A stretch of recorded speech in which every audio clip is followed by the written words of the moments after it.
భ్యో నమః శ్రీ మహాగణాధిపతయే నమః. దేవీ నవరాత్రుల్లో భాగంగా 4వ రోజున శ్రీ ధనలక్ష్మి అమ్మవారి పూజా కార్యక్రమం నిర్వహిస్తున్నాము.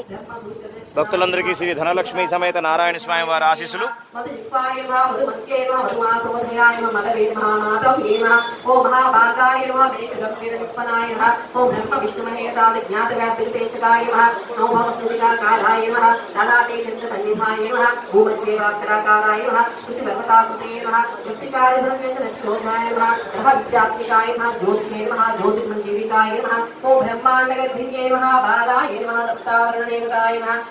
उत्तम साम्राज्याय नमः ओम कुमार पुत्रोदयाय नमः ओम भगराय नमः ओम ब्रह्मराम्भाय नमः पये नमः ओम ब्रह्मनाडे तनके नमः ब्रह्म कैवल्यनाथनाय नमः कालिकेय महोदार वीर विक्रमरूपिणे नमः प्रभवे नमः पंचभूत महाकार्याय नमः पंचभूतादिदेवताय नमः ओम सर्वप्रमाणाय नमः ओम संपत्तये नमः सर्वरोग प्रतिक्रियाय नमः ओम ब्रह्मा निर्मुक्ताय नमः विष्णु अक्षो